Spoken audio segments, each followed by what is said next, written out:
Ladies and gentlemen, how are you? We're back for week 3, day 10 of the Erin Patterson trial. It's great to be here. It has been a very busy day at court today, and we have a lot to talk about. Including mycologist. Mycologist? Yes, just one. No plural. We only have one today. Just a single mycologist. So we do have that. That was some evidence in the afternoon given by a mycologist for the Royal Botanical Garden in Melbourne. Hold on, guys.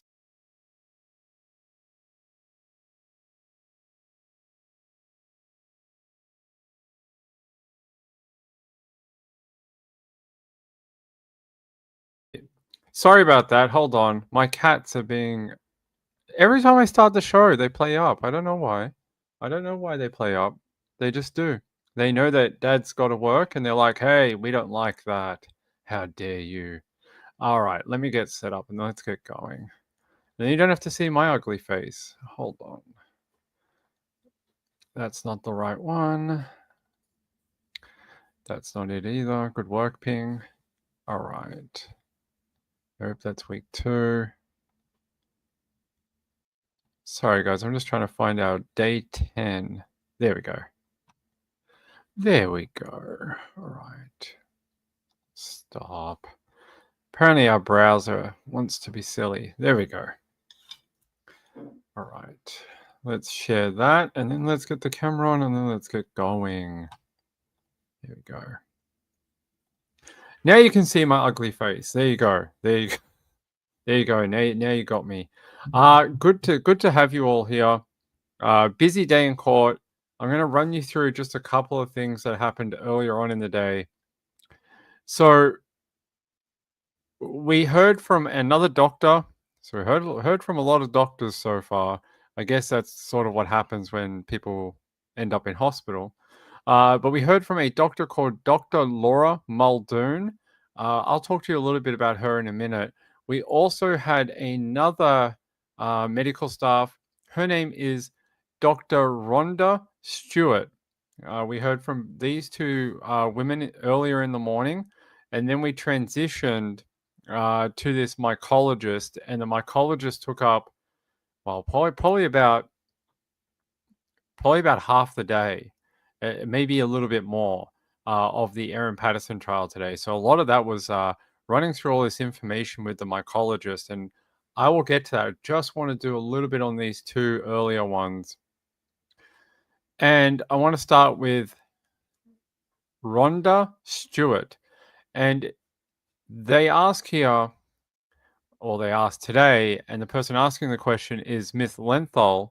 And they said, can you state your name? And she says, my name is Rhonda Stewart. And they ask, like, what is your occupation? She says, I'm a doctor and the director of infection prevention and public health at Monash Health. We've heard a lot about Monash Hospital over the last 2 weeks. And they just ask some of her sort of like studies, like, do you have a Bachelor of Medicine and a Bachelor of Surgery? And she says that's correct. And they said that she also holds a PhD in a she holds a PhD in tuberculosis. It's an interesting topic to have a PhD in. I don't know what that entails. I don't have one, but she does. And they say that she is the director of public health and infection prevention at Monash Health. They asked if she held that role in July of 2023 during the time these alleged offenses were carried out, and she says yes. And they continue asking some questions down here about her conversations with Erin Patterson. And this is after Erin was transferred out of that regional medical center, so Leongatha. So Leongatha is really small. It's got, like, I don't know. I've never been there, but from the evidence that we've heard, it's only got a few beds. It's not like a major hospital. And these people needed to be taken to a tertiary hospital, somewhere that could look after their needs, somewhere that would have more testing available, blood tests, things to, try and fix them, try and make them better, as where these smaller hospitals don't quite have the same facilities as some of the larger hospitals. So this is at Monash Clayton. And they ask her, what was Erin Patterson doing when you first saw her in the emergency department? And her reply is, she was in the bed. She was in bed in the area in the emergency department. She was hooked up to an IV line, and she had a man and two children in the room when I walked in. And they ask who this man and children are. And she says that Erin Patterson told her later on that they were her children, and that the other person was her ex-husband, Simon Patterson. So that's who it was. Renee says Leongatha Hospital is quite small because it's regional. Yeah, I heard it's only got like what 2 or 4 emergency beds. It's not very big. That's why they tend to transfer people away to larger hospitals when there's a big issue, sort of like what happened here. Kathy says, how far away from was the second hospital? I'm not sure. Well, actually, I do know. I drove through Dandenong to get to Morwell to the trial. It was like, what, 2 hours? Something like that? Hold on, I can look it up.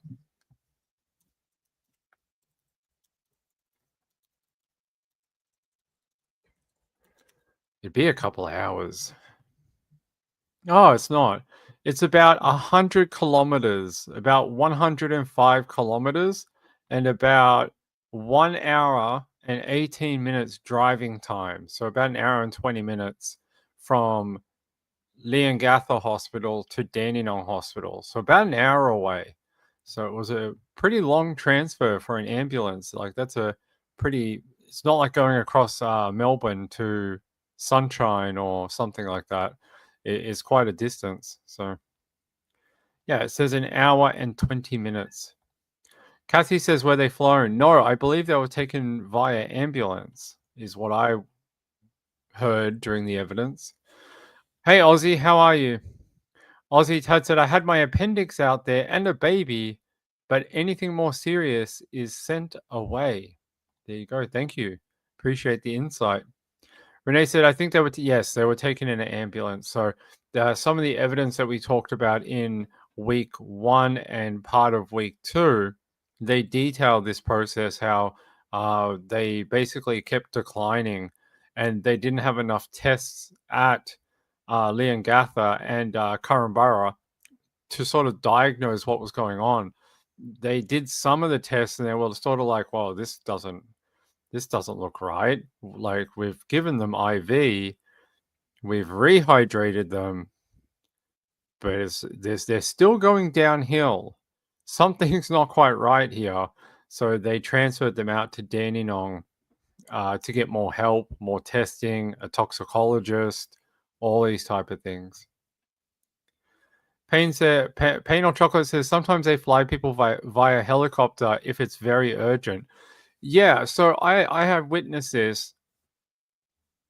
If you live in Melbourne and you often see the Care Flight helicopters flying around, they quite regularly go into Leongatha, Korumburra, Moe, Morwell, all different places. But normally it's either, it can be a hospital transfer, but it's normally sort of like, these people need to get to the Alfred in under an hour, and we need to fly at 140 knots to get there. Like it's sort of like a different, it's like critical. Like if we don't get these people to a tertiary hospital, they're going to die.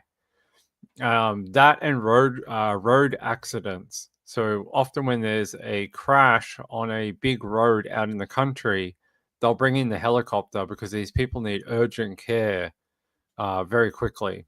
So that's when I've seen it anyway.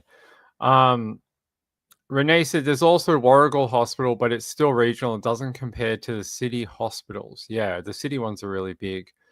Payne says, I live close to the Alfred and they use the helicopter quite often. Yeah. So hold on, maybe are they out tonight so I can show you? Let me see if they're out tonight, and I'll show you. Sometimes they are, sometimes they're not. Is there one out for us? Oh, there is. Here we go. There's one right here. This is the rescue helicopter. This is one of them. This is HM5. There's HM 1, 2, 3, 4, 5. This is 5.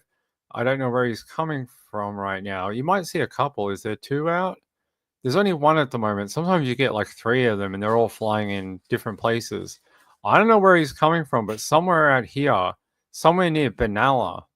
So he's coming from, I can't tell. It looks like his radar dropped out at some point, but they're definitely coming from pretty far away, and they look like they're heading. Are they heading to the Alfred? No, the Alfred's down here. I'm not sure where they're flying to. Maybe Monash. Monash is down here. This is Monash Hospital right here in Clayton. So this is actually the other hospital right here. This is Monash Clayton. This is where Erin Patterson went with her children. And the doctor we were just speaking about in the evidence, this is where they work here at Monash Clayton in Melbourne. I have a funny feeling this helicopter's heading to, is it heading? It looks like it's turning. I don't know where he's going, but he's way off. If he's heading to the Alfred, he's way, way off. I'm not sure where he's off to. He's doing a loop now. I'm not sure, but that is one of the rescue helicopters. Where he's heading to, I have no idea. He looks like he's coming into land. 900 feet. They're only 950 feet. It looks like they are going to come down. Where? I don't know. I don't know where he's going, but he is coming into land apparently. So there you go. There's an example of one of the Care Flight helicopters. Hey Tiggy. Tiggy says, does anyone know if there is a cure if poisoning was detected earlier?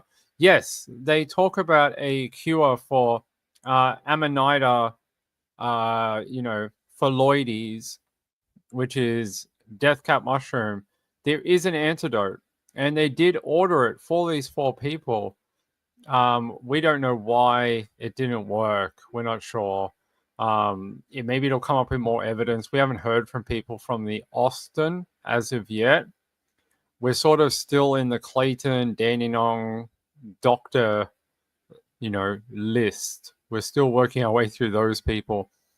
But there is a antidote. I can't remember what it's called. It's got a lot of N's in it. A lot of N's. Hold on. Amanita phalloides antidote. It's got a name. I probably can't pronounce it, but I'll try.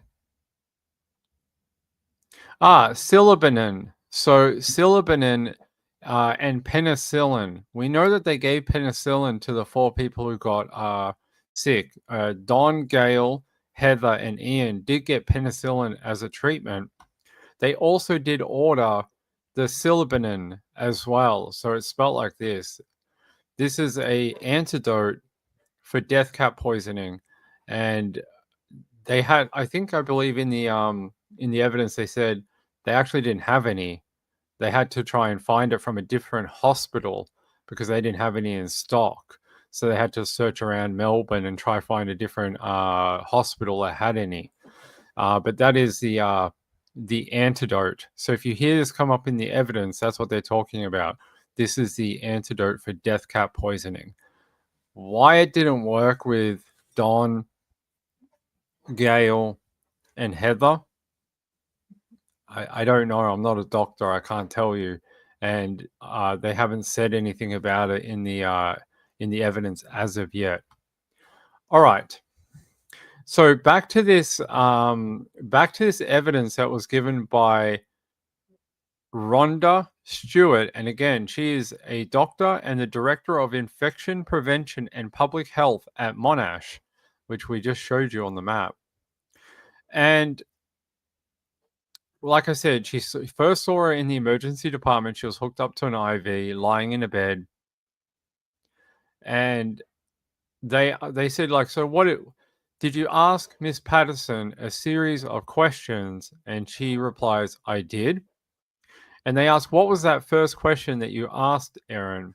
And she says, uh, I asked her in the interview, she was interviewing her, around I was trying to understand what happened at the lunch.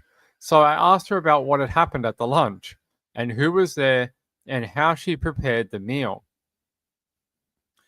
And further down in the evidence, they ask her, "What did she tell you about the meal?"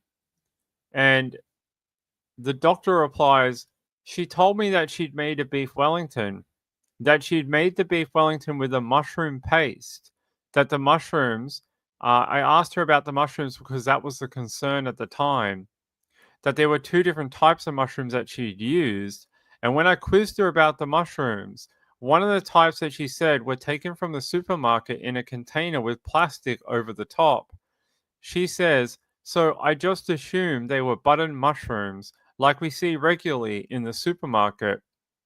But the other pack she said she got from an Asian food shop a number of weeks prior." And they have a follow up question about this second batch of dried mushrooms. And they ask, "The second batch of mushrooms she described coming from an Asian food shop, did she describe what condition they were in when she got them?" And the doctor replies, "She said they were in a packet, a sealed packet, but she'd opened the packet and put them into another container. And then she says, because I specifically asked if there were remains of the packet that we could look at, but she says it was all gone." So she asked Erin Patterson about it, and Erin replied that she had bought it, but it had been used up and they didn't have any left, and there was no packet that she could give to anyone because she'd put it in a different container, and there was nothing they could inspect.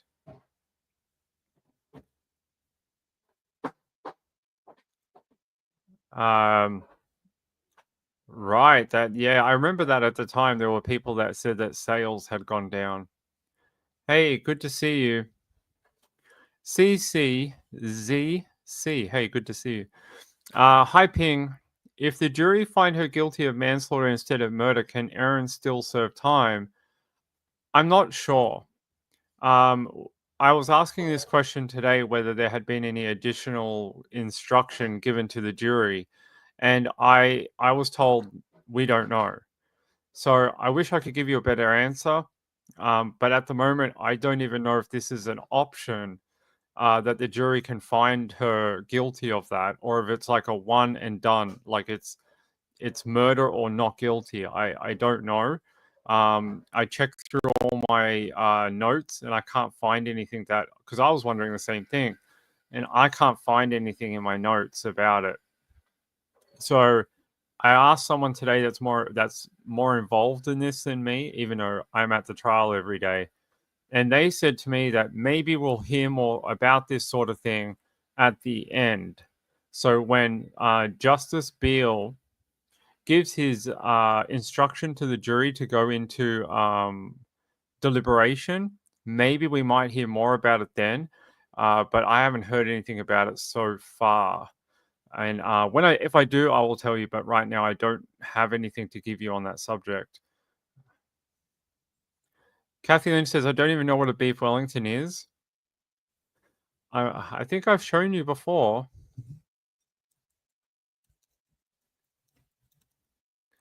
Yeah. So a beef Wellington is I want to say it's a traditional English type of food from England, and it is this. So it might be French. Could be French. Some Anglo-French relations. I have no idea. It's one of the two. But I know it's very popular in England. A lot of people make it quite frequently. Okay, so let me explain how it works. On the outside, you have a pastry casing surrounding it, right? Some people add like Parma ham on this level here. I've never had it like that. most of the time I've had it with the so you sort of dice the mushrooms and saute them, and it sort of turns it into sort of like a paste, like they describe in the evidence, and then that is surrounding a very large cut of beef. Can be ribeye, can be a bunch of other different types of beef, and you cook it in the oven, and it comes out in like a log, and then you slice it and you have it with gravy and mashed potatoes and beans and whatever else, and it tastes pretty good. Tastes pretty good. No jokes. No jokes. We don't joke on this channel. We're very serious. Um, yeah, that's it. That's right. I can't pronounce that. I don't speak French, but yes, that's what the diced up mushroom process is called. If you ask me to pronounce that in French, I have no idea. I speak two languages: English and Australian. That's it. I don't speak any other languages, not even French. Aussie says, sounds like she made beef Wellington pasties. So in the evidence the other week, we heard that it wasn't sort of like this. This is how you make one where you kind of portion it out and serve it to people, and they each get like a slice. But what we heard is that Erin made little tiny ones and gave one to each person. So not like a multi one like this that you see on the screen. Erin made these little tiny like mini versions. So um, yeah. All right, let's get back to the evidence. If we keep answering questions, we'll be here all night. Okay, so back to Rhonda Stewart giving this evidence about talking to Erin Patterson about this second batch of mushrooms and where did they come from? What do they look like? What are they? And she said here, I quizzed her about the mushrooms. One of the types she said were taken from the supermarket in a container with plastic covering over the top. So I just assumed they were mushrooms. And then they proceed with a follow-up question. And they say the second batch of mushrooms she described coming from an Asian food shop. Did she describe what condition? And then the answer is from Dr. Rhonda Stewart. She said they were in a packet, a sealed packet, but she'd opened the packet and put them into another container because she says she specifically asked if they could look at the packet. And the way she says it is because I specifically asked if there were remains of the packet that we could look at, but she said it was all gone. All right. And then they follow this up with another question. They say, did she describe whether the mushrooms had been preserved in any way? The doctor replies, she said they were dried mushrooms. And they say here, did she describe what she did with the mushrooms in actually preparing the meal? The doctor replies, she said she made a paste, and when I asked her about the dried mushrooms, she said she had used the entire lot, so there was nothing left over. That she'd made a paste with these mushrooms and then put the paste on top of the meat. And they ask a follow-up question. They said, the dried mushrooms that we're talking about, did you ask any further questions about those mushrooms? Dr. Rhonda replies, I was trying to understand if there was a risk with those mushrooms, so I asked her where she bought them from, but she couldn't tell me exactly which place. I recall that she said it was either in Oakley or a Glen Waverley shop, and that she did say that she couldn't remember, but perhaps if she drove past the shop, she could recognize it. And they ask here, was she able to identify the type of mushrooms that the dried mushrooms were? And Dr. Rhonda says, no. She said they had a strong smell. There you go. That is from the doctor. And they ask if Erin had ever used these mushrooms before. And the doctor replies, I can't recall. And they said, did you discuss any wild or forage mushrooms if they had been used in the meal? Dr. Rhonda says, yes, I did. I asked her if she'd been mushrooming and did she use any other type of mushroom, but she said no. She only used those two types of mushrooms that she described. So that is some evidence from Dr. Rhonda.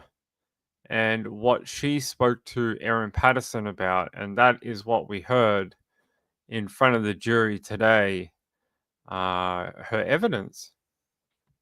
Give me a sec. I need a drink. Hold on.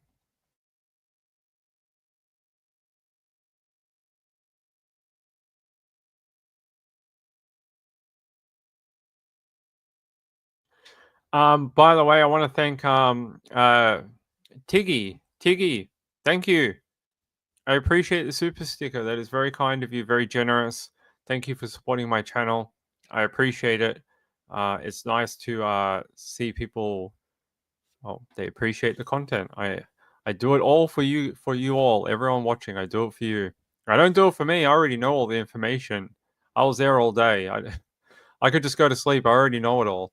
But I want to make sure you all know it all as well. I want you to know the truth, what actually was said, not like articles with one quote or whatever. I want you to know what actually happened in that courtroom. That's what this channel is all about. All right.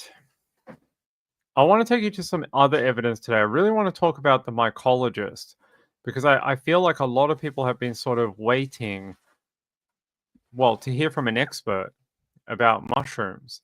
And I can tell you that, well, I had been because I don't know very much about mushrooms. I don't know about you.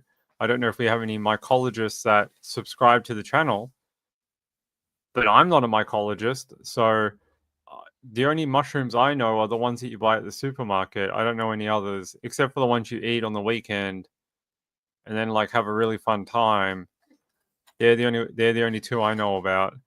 Um, how they work and how they grow and how they poison people, I have no idea. But we'll find out through the mycologist.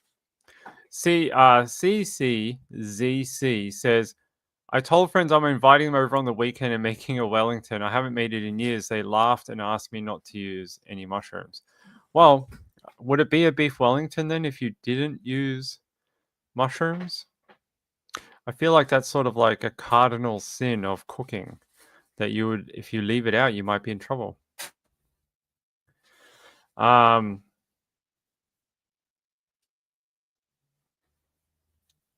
yeah, you guys have to be very careful with the questions and answers. We're not allowed to have any like theories or any accusations of guilt, that type of thing. It's just sort of we leave the chat open on the understanding that people know the rules. But unfortunately, if we see something that doesn't quite align, it may either not get shown on the screen or may get deleted. And it's not an attack against you. It's just it's me trying to protect me. So, all right. Not that I don't want to answer your question. As soon as we get a verdict, I'll open up a chat for several hours, and you can ask me anything you want from the trial, and I will give you my honest answer about it. It's just like right now we have some conditions due to the court that we have to be just very careful with what we talk about. All right. I want to take you down to the mycologist because this ran for about half our day today. And I just want to get down to this bit. Yeah, that's not that. My notes, people like to know how long my notes were today. It was about 50 pages. 50 pages of notes today. So I got to find. Okay. Did we just freeze? Hold on, guys. Hell's going on?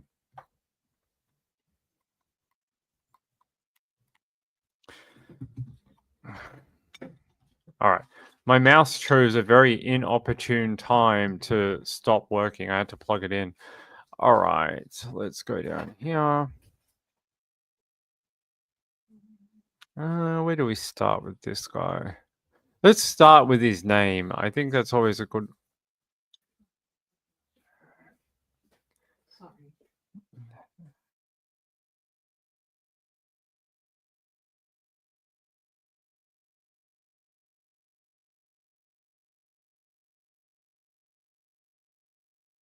All right. Sorry, guys. It's dinner time for my animals, so they're getting their dinner. All right. Let's talk about the mycologist, and I want to get his name, what he does. All right. So the mycologist that we heard from today, his name is Dr. Thomas May. And they ask him, "What is your occupation?" And he says, "I'm a mycologist." And they say, "Well, what is that?" And they say, he specializes in fungi. And they ask him, "Do you have any qualifications?" And he's like, "No, I just like to party on weekends." No, he did not say that. That's not true. They say, "What are your qualifications?" He says, "I have a PhD." And they say, they say taxonomic mycology. And they say, "Are you an internationally recognized expert in the area?" And he says, "Yes, I'm a fellow of the International Mycological Association and a board member of the International Commission for the Taxonomy of Fungi." It's a very long title. And they say, "What is taxonomy of fungi? Can you explain that?" And he says, "That's about distinguishing different types of fungi and different species. It's about describing them and it's about identifying them." And they ask him, in 2024, were you the principal research scientist in mycology at the Royal Botanic Gardens in Victoria? And they say, "Yes." They say, how long had you worked at the Royal Botanic Gardens in Victoria? He says, "I had been working there for 30 years. And they say, "As a mycologist?" And he says, "Yes, as a mycologist." And they go down to here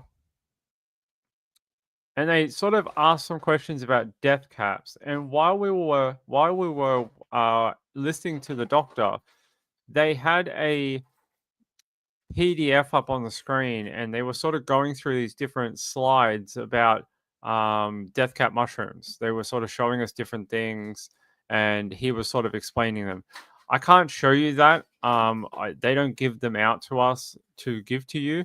And even if I explained it, I'd be like, there was a mushroom picture on the slide, and you guys would just be like, I don't know what he's talking about. Why would he say that? So I'm just going to give you his answers, okay? I'm not going to describe the photos for you, but I'll give you his answers. And they say, this is from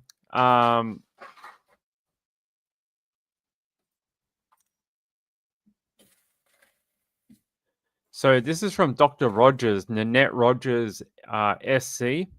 She is prosecution, and she is their lead prosecution. So she did a lot of the opening statements last week.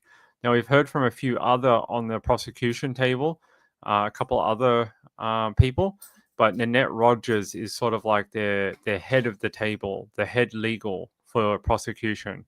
She does a lot of like their lead questioning and stuff like that. So these questions come from her, and they ask him, "What does Amanita mean?" And he says, "Amanita is the genus," and uh, I say this word like 50 times. I don't always then forget it.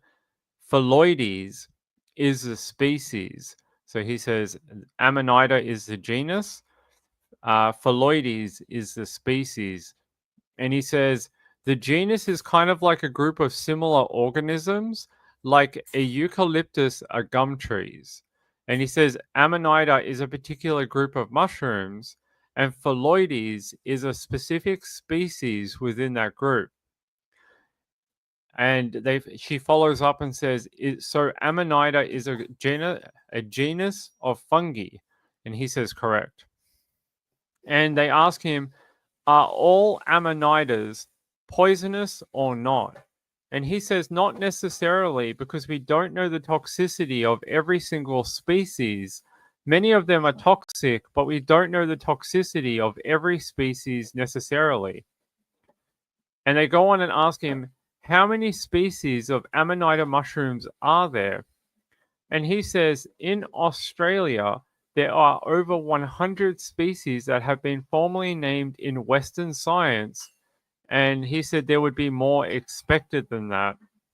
He says, globally, I don't have a figure, but it would be in the many hundreds of species.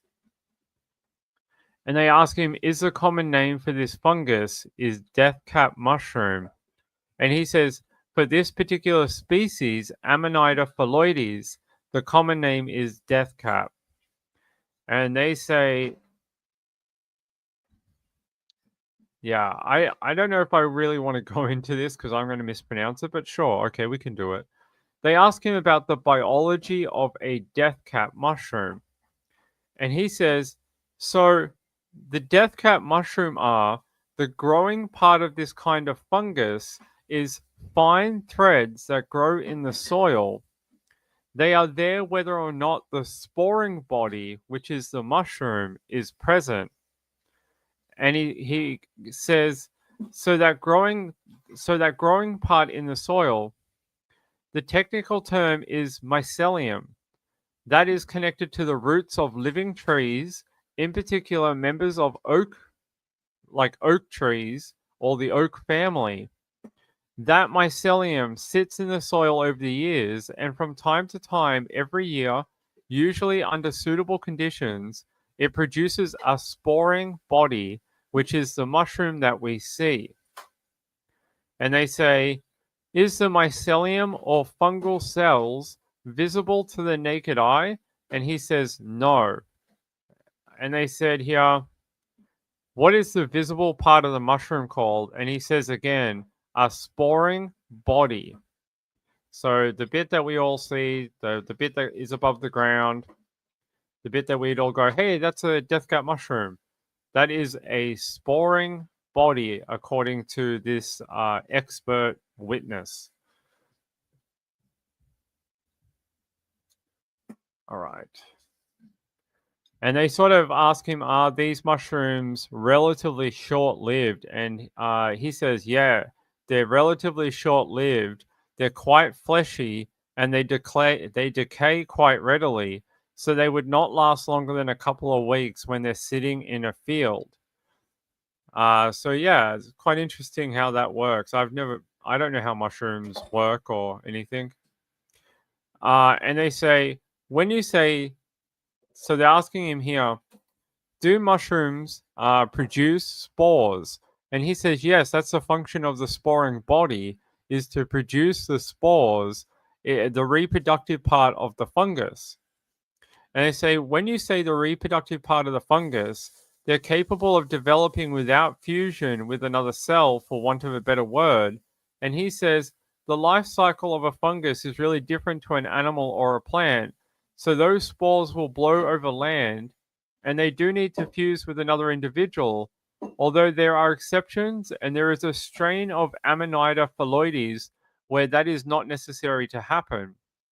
So usually a spore blows away, it starts growing with the mycelium. That mycelium needs to fuse with another mycelium before they are capable of producing a sporing bodies. But it is known in Amanita phalloides that a single spore can give rise to a mycelium, which can generate sporing bodies. There you go. And they say, how long can the mycelium last in the soil for? He says he doesn't know. We don't have a precise evidence, but in general, in mushrooms that form from these kind of relationships, it could be potentially for decades. It could even be potentially for centuries. There are examples of very large mycelia for other species that have been confirmed. Okay. We all understand what it is now? I hope we all do. There you go. There is your explanation of it.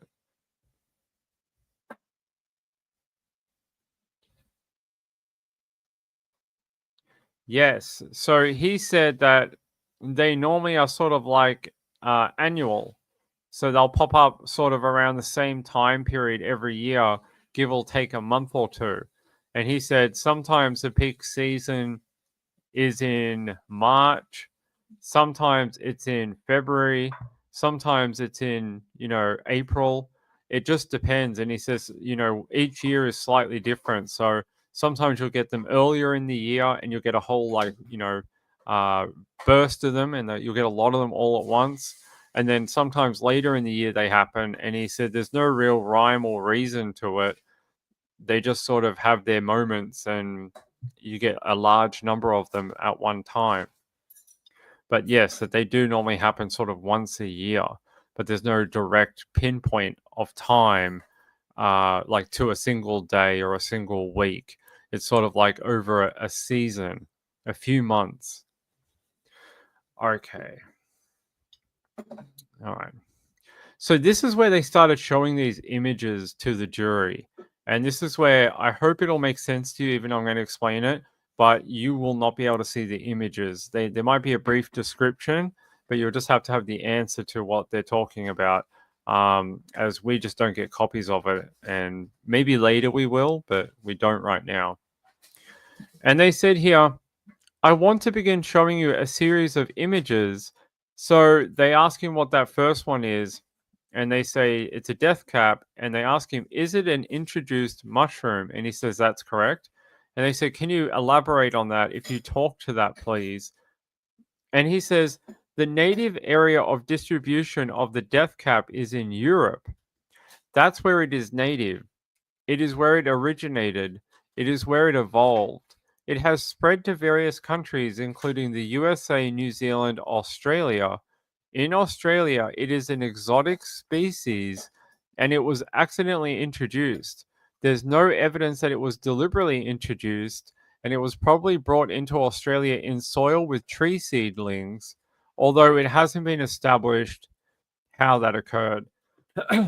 It was first reported in Australia in Canberra in the 1960s, and it was first reported as occurring in Melbourne in the 1970s. And they said, in Australia, has it spread interstate? He says, yes, it is now in a wide number of locations in Victoria. It also occurs in Tasmania, South Australia, and the Australian Capital Territory, and New South Wales. So there you go. It originally started in Canberra in the ACT and then eventually spread to Victoria. And now it's sort of in many places, including Tasmania, New South Wales, Canberra, Victoria. But the spread is sort of getting a little wider as the decades go on. So, all right. So they ask him here.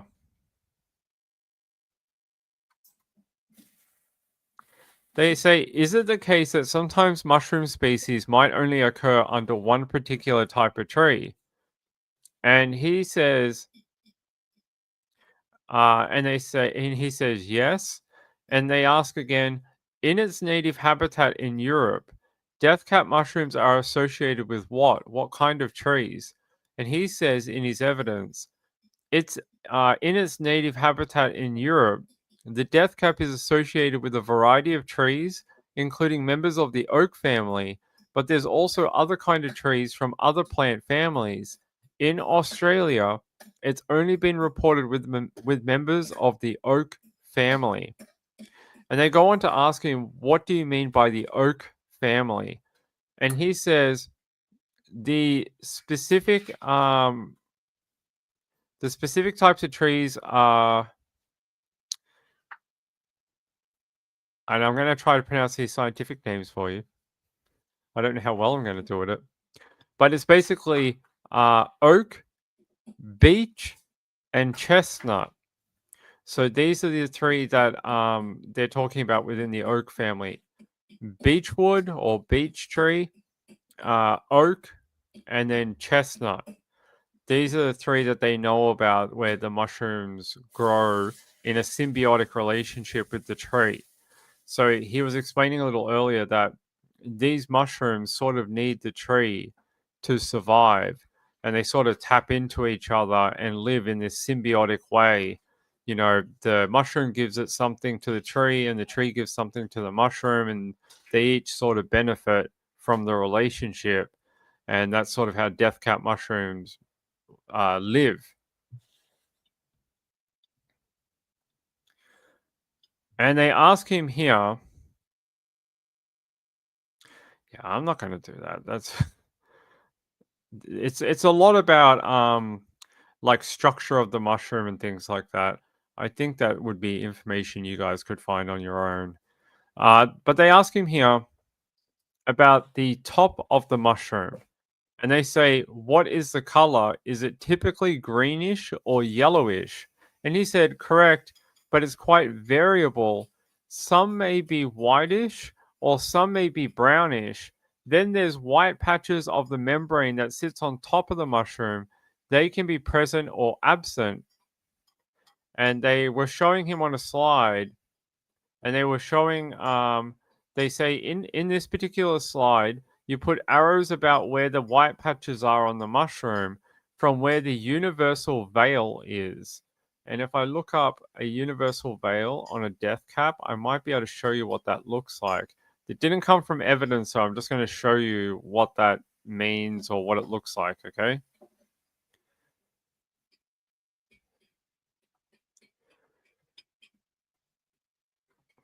this is not from evidence, all right? But here, Amanita phalloides. This is a different Amanita here, but this is apparently what they consider like this universal veil. And as the mushroom grows and sort of like, gets taller, this veil stretches and eventually I think breaks. And that's why you get some of that white on top, is what he's talking about in the mushroom. So he's like, sometimes there's white on top of the mushroom, sometimes there isn't. And it comes from this universal veil on the that covers the mushroom when it's growing. So there you go. There's a photo of an Amanita phalloides too, death cap mushroom, universal veil.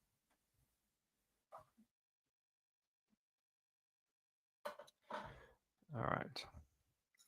And they ask what the universal veil is, and they say they ask him, and the universal veil is that enveloping veil when it first pops out of the soil, the earth.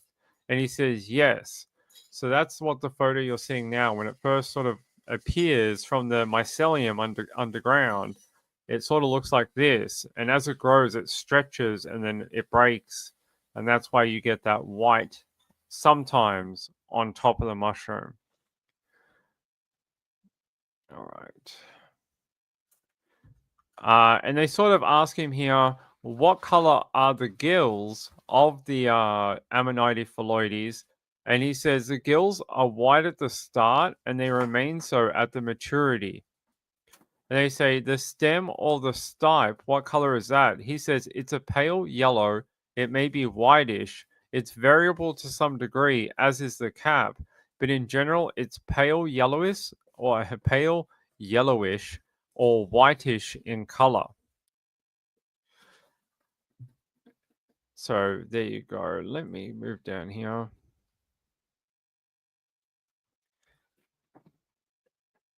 So one of the things that I actually posted on Twitter today, one of the things they ask about is here.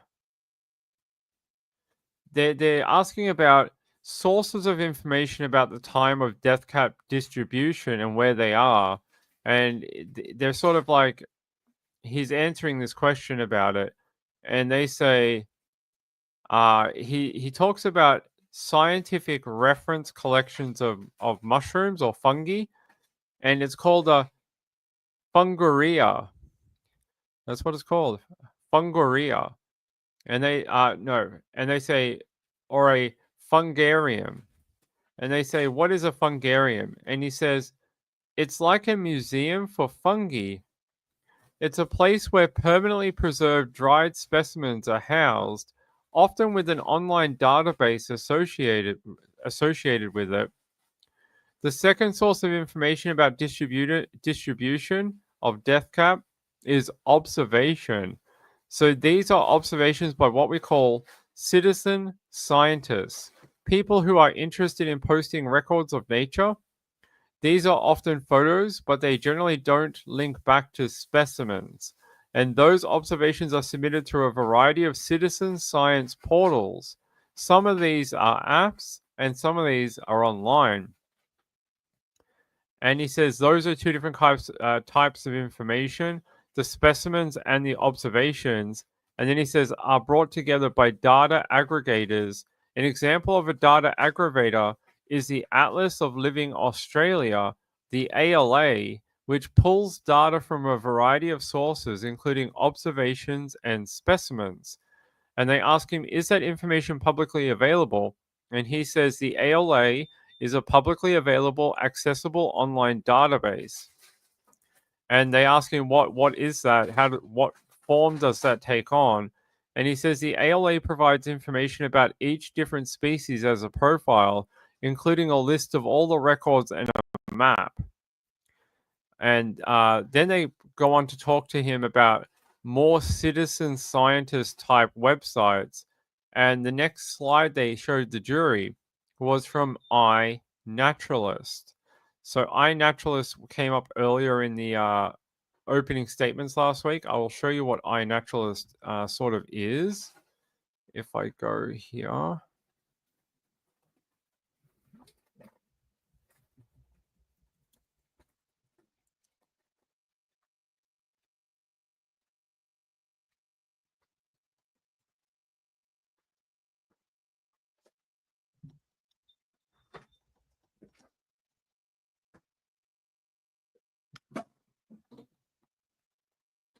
All right. So I will show you what it looks like on this website when I can get it to load. Why is it doing that? Reset filters. Okay. Amanita.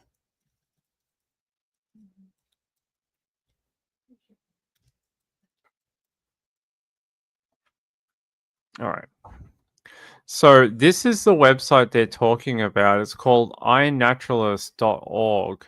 And this is sort of some of the reporting that they're talking about. I couldn't find one that was from Australia, maybe because there hasn't been one recently, maybe. I don't know. But when I typed in Melbourne, nothing popped up. But this is sort of what iNaturalist does. People see them in the wild, they'll take a photo of it, and then they upload it to iNaturalist. And they sort of document when they see these, not just death cap, it can be all sorts of different species and trees and plants, but death cap are often posted on this particular website. So there's an example for you that I just looked up for you. And yeah, there you go. So I'm going to leave that up there while I talk to you about this next bit as it relates. And they say, can you tell the jury about iNaturalist? And he says, so iNaturalist is a publicly accessible website. It is where members of the public can make observations about nature. You need an account to post an observation, but you do not need an account to view observations. iNaturalist covers all different kinds of plants, animals, and fungi, and every observation on iNaturalist is an image, and most of those images are associated with a precise location information. And they say here, in Australia, is it the largest platform for citizen science uploads of fungi? And he says, for fungi, it is the largest citizen science platform for uploading observations of fungi. And they say on the next slide, they're still talking about this website. And they said, at this time I prepared this report, there were more than 440,000 images of fungi posted for Australia on iNaturalist. Those images are either identified by the original person who makes the observation or who posts a record, or by anyone else who has an account who wishes to contribute. You can readily find images of particular kinds of fungi or indeed animals or plants, and you can readily find the location information for particular species. And he says, the next slide, does that contain some images or images of death cap mushrooms in Australia? He says, that is an example of what you get when you search for death cap records from Australia. That's the first screen of a number of screens of the records of death cap from Australia. So that's sort of what you're seeing right now. I don't know if these ones they must be, because it's an Australian website. So these must be all reported sightings. Some of them even recently, like 8 hours ago. Let's have a look. Where's this one from? Auckland. That's not really Australia, but okay. They're our little brother. Cape Town, South Africa. No, that's not Australia. Somewhere I can't pronounce.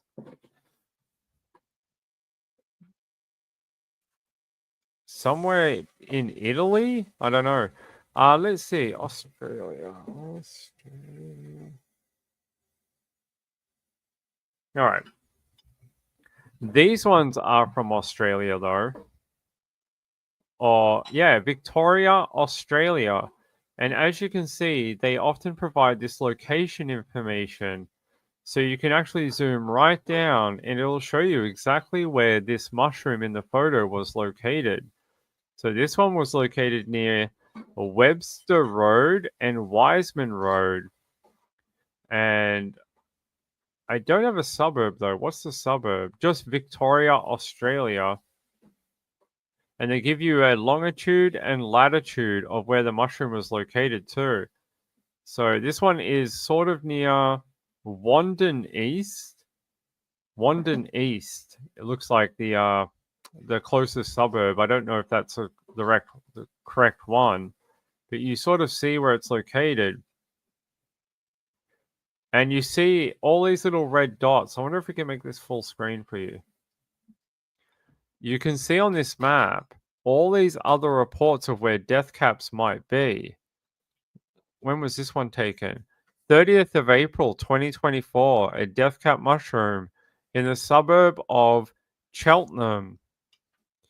Oh, well, this might be Beaumaris. It is. So this is probably more Beaumaris or Mentone. But yeah, there you go. Look, Cromer Road in Beaumaris. Last year, someone saw a death cap mushroom. And if we zoom out, you can see all around Victoria and Melbourne where these mushrooms sort of congregate and grow. And this is what they're talking about on the iNaturalist website. They're saying that anyone can go on here. You can sort of see where people have found them, and they have very precise locations. And you can go there if you want and look for them. So yeah, there you go. It's a pretty powerful tool when you can see the mapping like that. So that's one. There's a whole bunch over here. One from 2023. One from 2024. Another one from 2024. A lot up in the Fern Tree Gully. 2021. I was going to try to find the one from Dr. Tom, but I can't find it. I think it might be down here. That's not it. Nope. Seems to be a lot near Emerald. Up in Emerald. You got a whole heap of little markers. I can't find the one from Dr. Tom, but I'll have a quick look. I know it's near Outram. Where is Outram? I'm not sure. That's not the right one. Is there any further south? There's one here. Ah, Funky Tom. So in his evidence, he tells us that this is actually his account. And this is one of the reports that he actually made personally. So in the evidence today, he actually details one of these reports. And this is him, observer, Funky Tom. That is the mycologist that we're hearing the evidence from. And he actually talks about how he makes these reports on iNaturalist. So there you go. There's a death cap mushroom that he reported. And if we go to the photos here, there he is, Mr. Funky Tom. And you can see the death cap mushrooms that he found. Can we make them bigger? There we go. So there you go. One of the reports that he made. And one of these slides was actually in the evidence today. So that is the guy from the Royal Botanical Gardens of Victoria and their mycologist who's giving evidence today. This is one of his reports on iNaturalist. So there you go. I found it. Calm down. Calm down. You're all too rowdy for 8:25 p.m. at night. Way too rowdy. Get off my lawn. Renee says, Outram, yeah, I found it. This is him. All right. I want to tell you the bit where he talks about this. Hold on.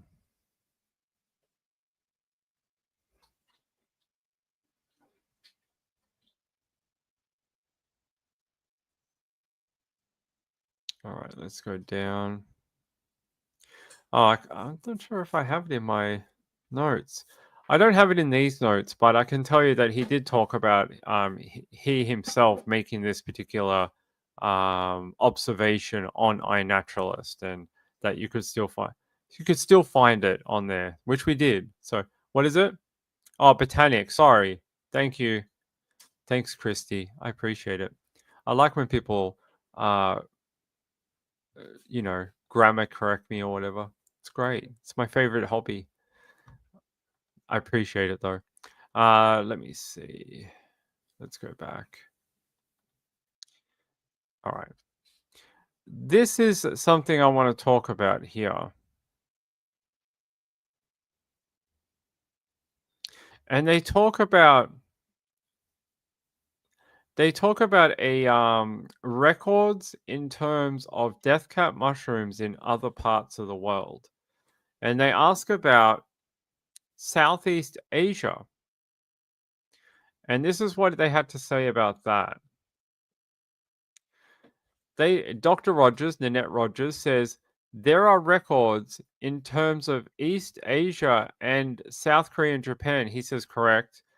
And they said, Nanette says, some authors examined available evidence and made a conclusion about Amanita phalloides might or might not grow in Asia.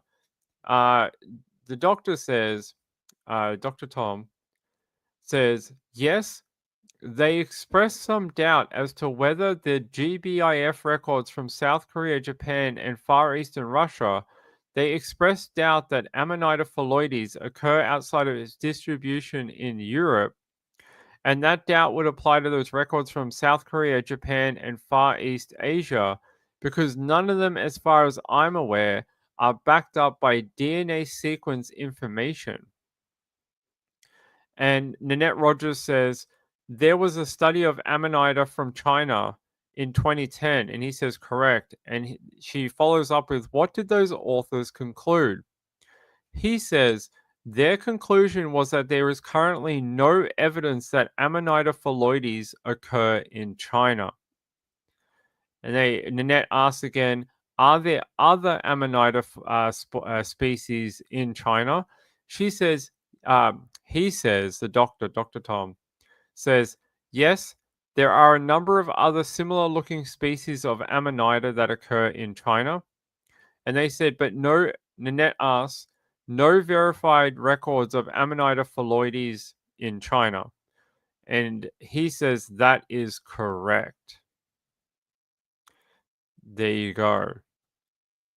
So, as far as the mycologist knows, there are no Amanita phalloides that grow in China or East Asia area, Japan, South Korea, or even in Eastern Russia.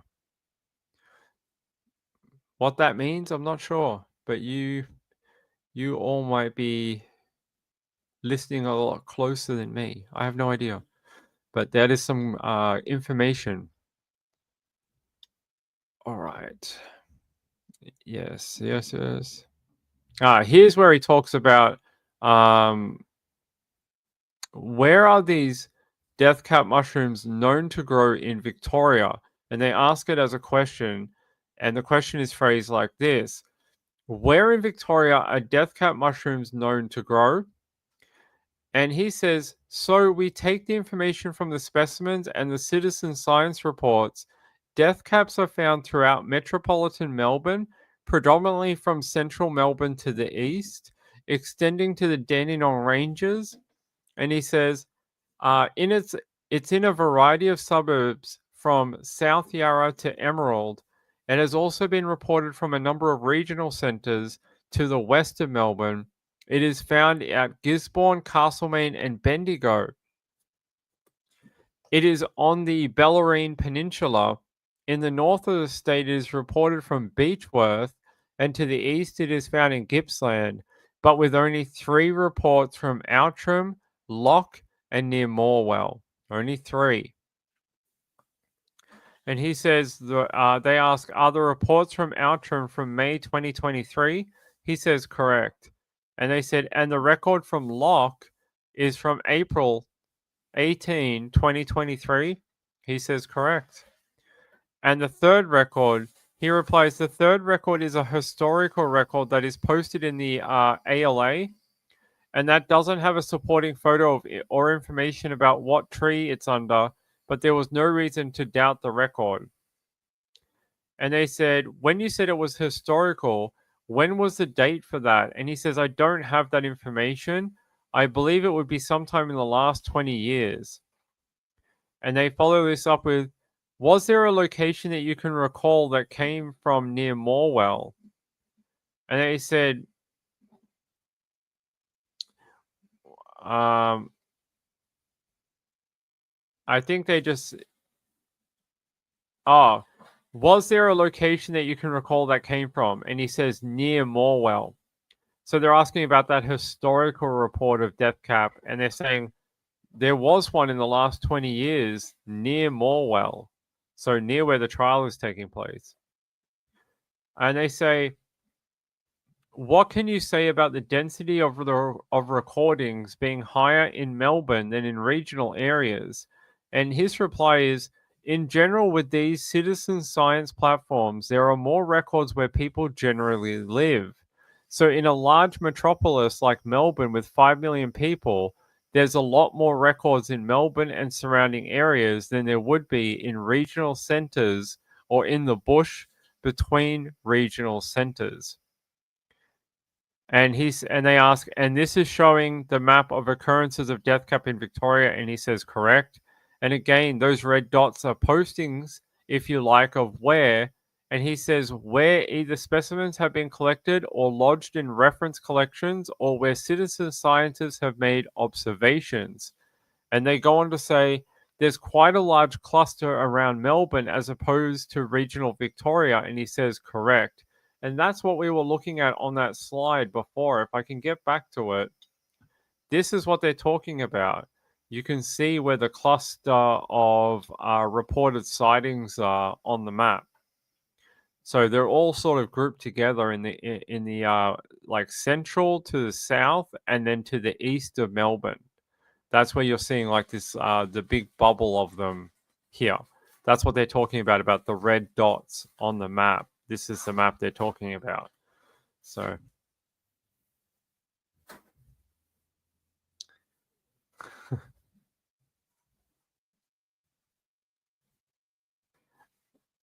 well, maybe, I don't know. Maybe you're a lot smarter than me. I have no idea. All right, let me get back to my notes, people. So that's that note. That's that one. That's the, yep.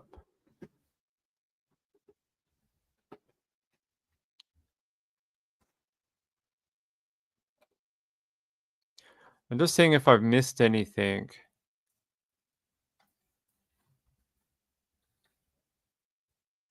Okay. All right. They said here, what are the statistics in relation to death cap mushroom poisonings within Australia, Victoria over the last 30 or 40 years?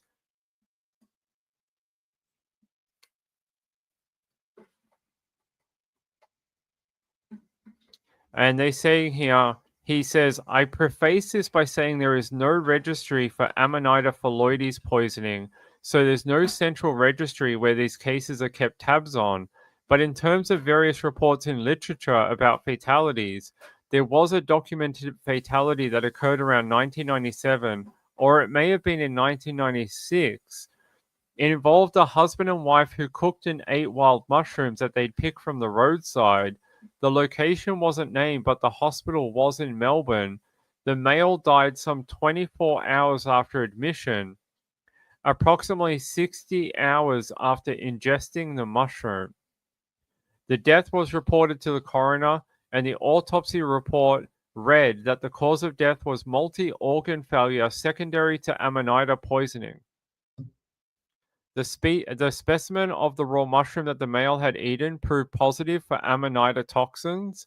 That was a case from around 1996, and it was reported in 1997. And he goes on to say another fatality was reported in Canberra.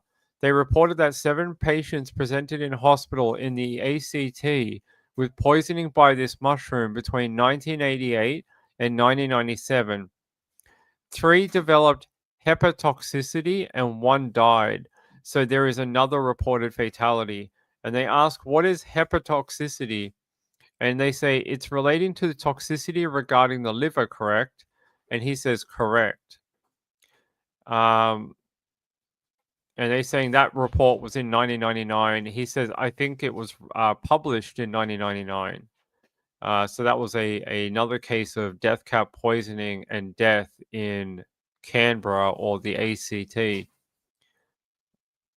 And I wanted to tell you they had another one here about another story about it, about a poisoning in Melbourne. If I can get down in my notes.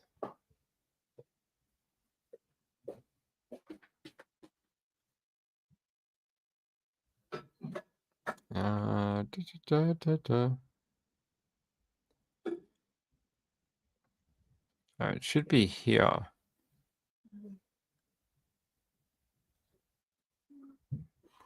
Sorry, guys. I'm trying to get there. Hold on.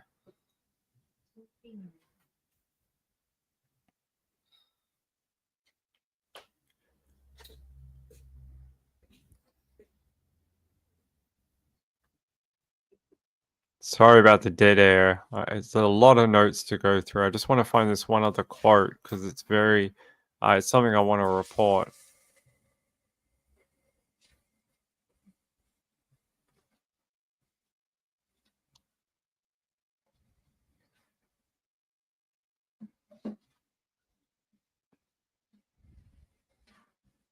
I don't know why I can't find. Yeah, here.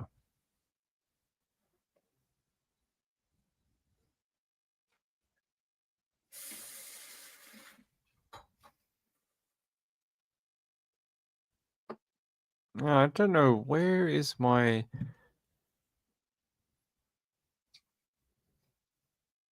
He had another antidote about someone else who had been poisoned by death cap, and now I'm trying to find it for you because it connects to the one we just read about.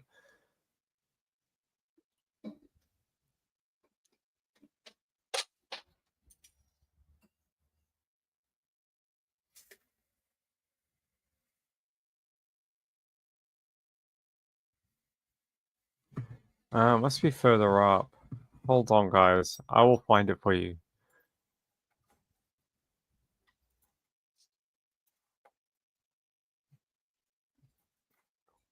We unfortunately we had a lot of notes. We had a lot of notes today and a lot of detailed notes. And trying to pick out small things is very annoying.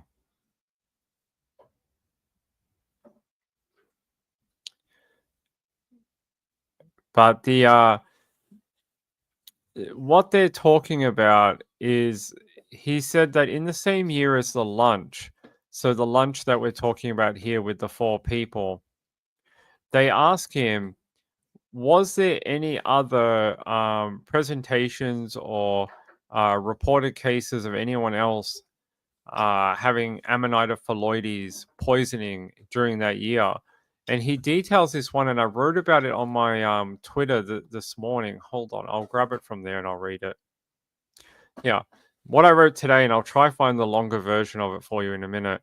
But it says Dr. Thomas May in evidence said during 2023 there was only one other case which was similar to the lunch deaths, And he says the other case involved a Chinese visitor who ate a young mushroom that was found within 50 meters of an oak tree and presented to a hospital with organ failure, but ended up leaving the hospital a week later. And they say that's what he was talking about. But I want to find the actual quote for it because that was from me listening in court today. And I don't know why it's not in these notes that I made for the show. I'm almost sure I grabbed it.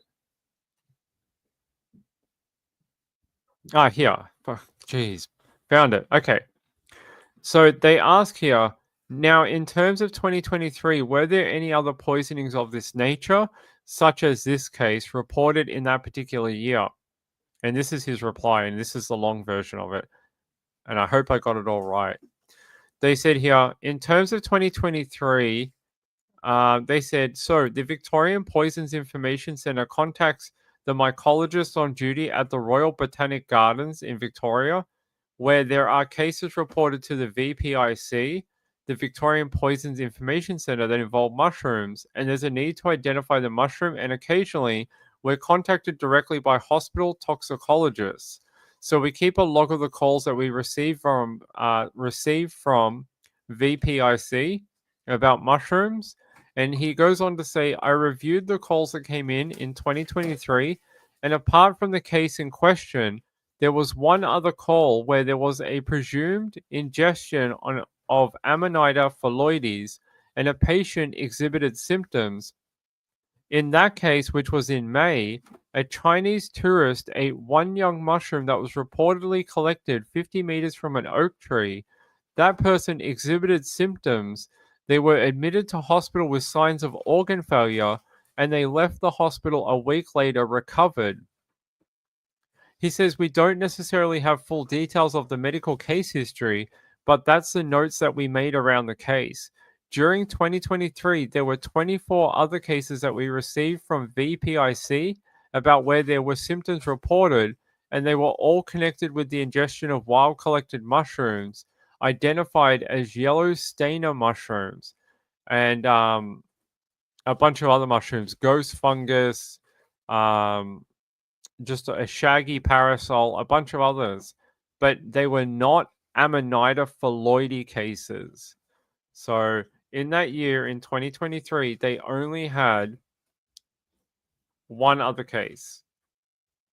That's it, and they think even that one wasn't fully confirmed, but the symptoms match what they would expect from Amanita phalloides poisoning, the organ failure, probably a lot of diarrhea and vomiting, presentation after about 12 hours. So one of the things we learned in the evidence over the last 2 weeks is that one of the things they look for, what's the difference between gastro and mushroom poisoning? Gastro tends to come on between 2 and about 4 hours, like food poisoning type symptoms, between 2 and 4 hours after eating the food. Maybe as long as like 6 hours, but normally between 2 and 4 hours.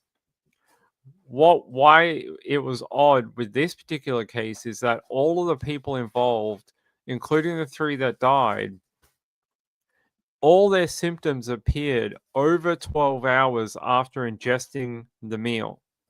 And that they said that is not normal for a gastro or food poisoning type event. They said normally that would come on a lot quicker and you'd notice those symptoms faster than say half a day later.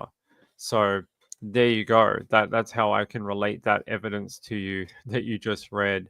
But yeah, so like they said, they only had one other case in 2023 where it was an Asian tourist who had eaten a young mushroom that was found 50 meters from an oak tree, and they displayed symptoms like organ failure or what looked like organ failure, and they end up surviving. They survived, like you heard. A week later, they were released from hospital. So, unfortunately, the people we're talking about, 3 of them did not.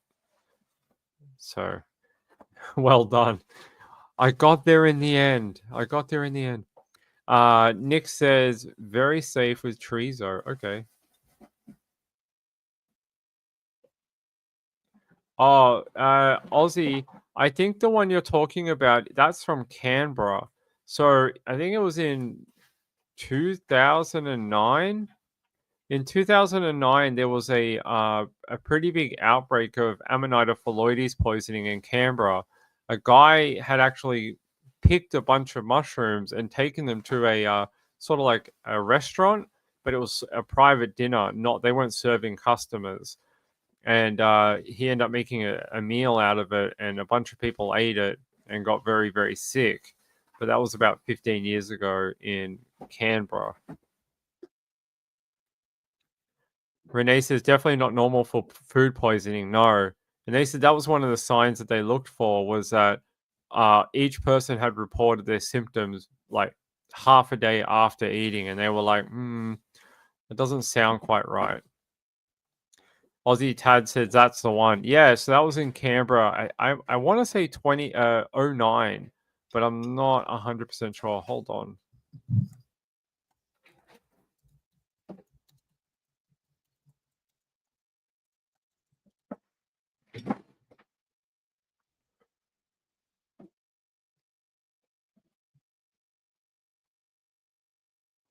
Yeah.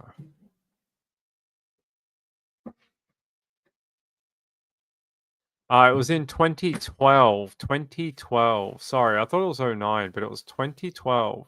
And here you can see two people have died after eating death cap mushrooms at a New Year's Eve dinner party in Canberra. The deaths were confirmed by a spokesman for Sydney's Royal Prince Alfred Hospital this morning. The victims were waiting for liver transplants after eating the fungus. They say here, the mushroom's toxin is particularly toxic to the liver, so you will eventually go into liver failure, and that's how these individuals would have succumbed to death. And that is Dr. Naren Gunja from the New South Wales Poison Information Centre. They say here, four people ate toxic mushrooms, which look very similar to a popular edible Chinese mushroom, which is straw mushroom. They say one has been released from a Canberra hospital and another is still receiving treatment in a hospital in Sydney. They said your chance of dying after a significant ingestion of death cap mushroom is between 25 and 50%. So there you go. And they say here death cap mushrooms are considered the most poisonous in the world, and one is enough to kill an adult human. At least 6 people have died and at least 12 made sick from eating death cap mushrooms in Australia in the past decade. So this would have been from 2002 to 2012. And they say death caps have been involved in the majority of deaths around the world from mushroom poisoning, including that of Roman Emperor Claudius. And there you go. So that was about 2012. It was a while ago. In 2012. Sean says, "Can we get 50 likes? Hit the like button." I hope we do. I put in 8 hours of court for you all today. I, I hope the least you can do is hit that like button for me. I would appreciate it. And if you haven't hit the subscribe button, I would appreciate that too. All right. So I suspect we will hear more from the mycologist tomorrow. I think that's what I'm gonna guess, judging from my notes from today. Let me double check.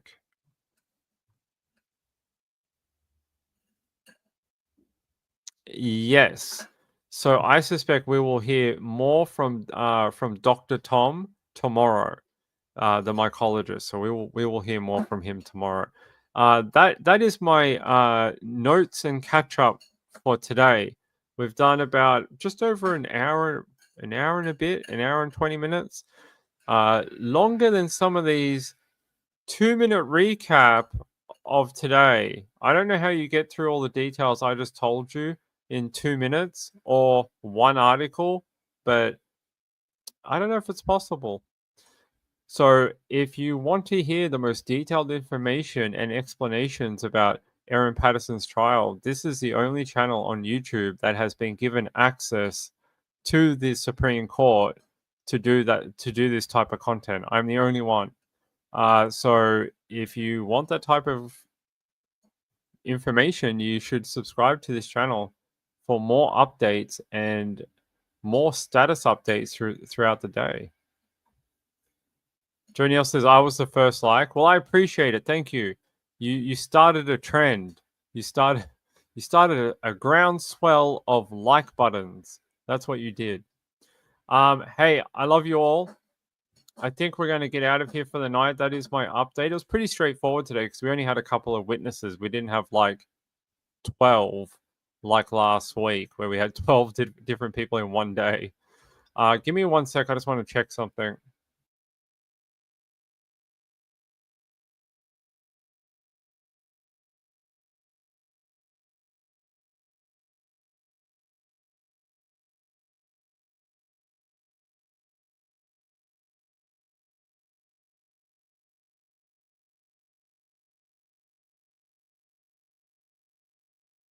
Hey, I want to thank Sean for the donation for lunch. Thank you.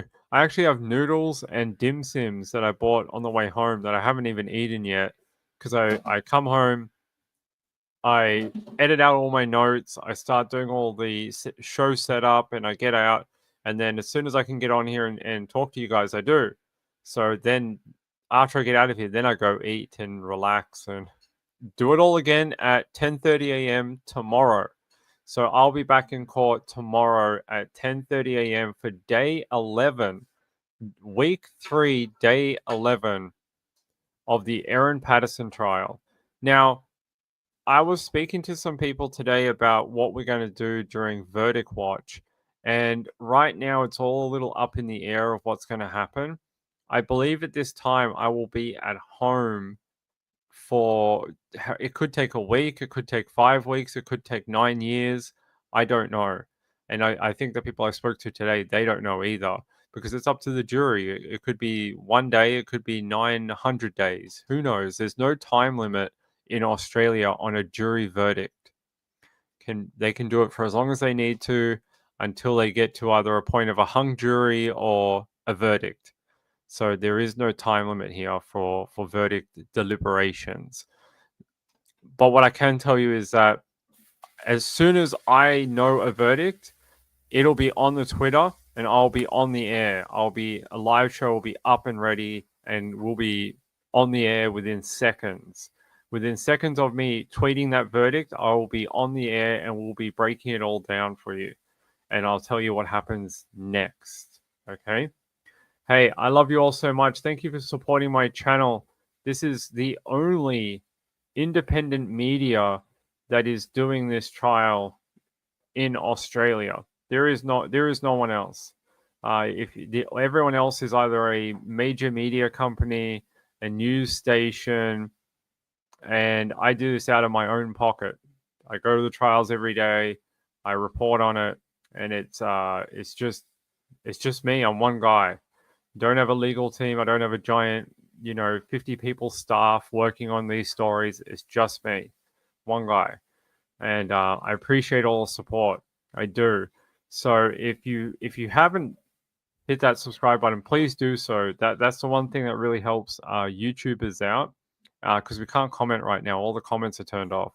So that's the one thing you can do to help me out. And other than that, I'll be back tomorrow. I'm going to be back in court again tomorrow, 10:30 a.m. And I'll be back here tomorrow night with another podcast update for the Erin Patterson trial. We'll be in our 11th episode already. It's going quick. It's going quick. I will see you then. I love you all. Be safe out there, and tune in tomorrow night for the next episode of our podcast. That'll be really, really good. Yeah. Until then, thank you, Sean, for the donation. Thank you, Tiggy, for the super chat. I appreciate it. Sean, for the super chat here, 50 likes. Yeah, we need to get 100 likes. That'd be good too. And Wendy R, thank you so much Wendy R says, looking forward to your continuing reports this week. You will get them only on this channel on Nights with Ping. Good night, everyone. I'm going to go finally eat something. Peace out. We're out. We're done. Bye.